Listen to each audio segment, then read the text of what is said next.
mandate to rule ended. But instead of holding new elections or stepping down, he's just staying put. For almost 2 years now, there have been daily mass protests demanding Moise step down over extreme corruption, including the embezzlement of billions of dollars for social programs. These demonstrations have been met with severe violence, many times with the assistance of occupying United Nations troops. But while Haiti has drawn the attention of the world, it's a good time to revisit the history of not just how Moise ended up in power, but how the American empire has determined the destiny of the Haitian people for generations. Haiti, once known as the crown jewel of the French Empire, was a center of the slave trade. But in 1791, an unprecedented slave revolution swept the island, driving out the French and then defeating the Spanish and British empires. During this war for liberation, America's noble founding fathers jumped into the fray.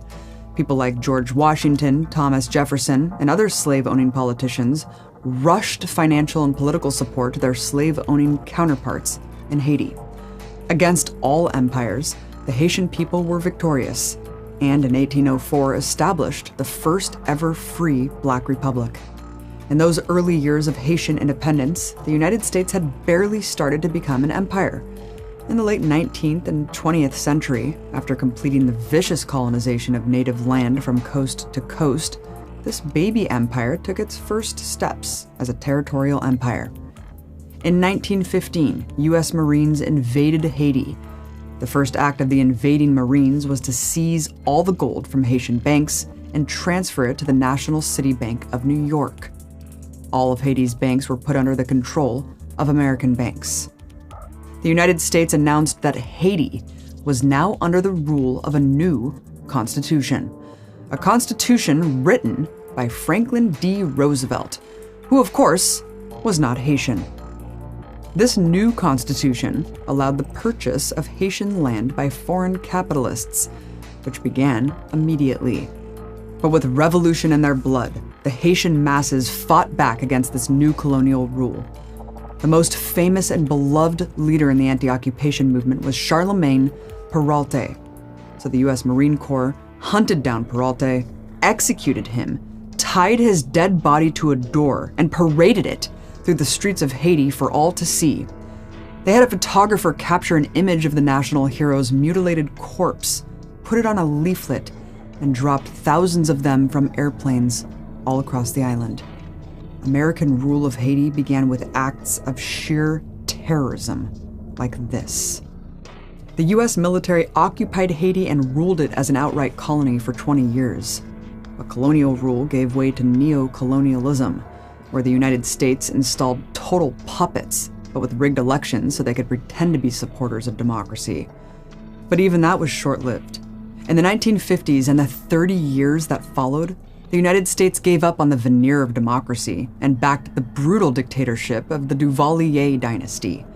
This was total fascist rule. Suspension of elections, suspension of all political rights, no free press, thousands of political prisoners subject to brutal torture, and the use of assassinations and executions against activists and organizers, including massacres of entire villages identified as anti-Duvalier that entire time. The United States supported the dictatorship with aid and protection from U.S. Marines. In exchange, U.S. corporations were able to use Haiti as a sweatshop, with slave-like labor laws and free reign over its resources. Following the end of the U.S.-backed Duvalier dictatorship in 1986, the Haitian people have twice elected left-wing liberation theologian Jean-Bertrand Aristide president. The first time was in 1990. But just 8 months after he took office and committed the crimes of things like raising the minimum wage from $1 a day to $2.50 a day, the CIA orchestrated a coup that removed him from power. During the coup, US-backed forces massacred hundreds of unarmed Aristide supporters protesting the regime change operation. Washington installed a World Bank stooge in his place. But Aristide would return and win the presidential election again in the year 2000. He continued social reforms that made it harder for American corporations to use Haiti as the most destitute, hyper-exploited sweatshop possible. So in 2004, the CIA planned and executed another coup.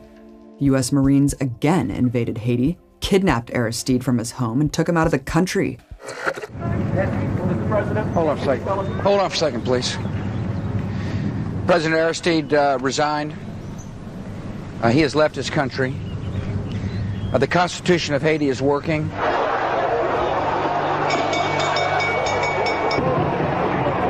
It's the beginning of a new chapter in the country's history. Would urge the people of Haiti to reject violence, to give this break from the past a chance to work, and the United States is prepared to help. Thank you. UN troops replaced American forces as political cover, and they remain until this day under the guise of providing aid. When I went to Haiti as a journalist in 2012, there were UN troops everywhere, patrolling streets and manning security towers. And for a country that's so rich in resources and receives billions of dollars in aid, the level of extreme poverty was shocking. Both the UN occupation and the economic catastrophe fuel the protest movement today. Aristide's ouster in 2004 began another era of rotating U.S. puppets ruling Haiti. In 2011, U.S.-backed candidate Michel Martelly came in third place in the election, but the United States, using its tool, the Organization of American States, installed him as president anyway. Current besieged president Jovenel Moïse is Michel Martelly's predecessor and close ally, appointed by him to be the presidential candidate in 2015. In an election with only 20% voter turnout, Moïse supposedly received 32% of the vote. However, an investigation by journalists at the Haiti Sentinel found that Moïse likely received just 6% of the vote. But despite clear evidence of fraud, he was declared president anyway. Today, he remains in office despite his term ending, given protection from Biden and the U.S. empire. And it seems Biden actually made the situation worse with his statement of support.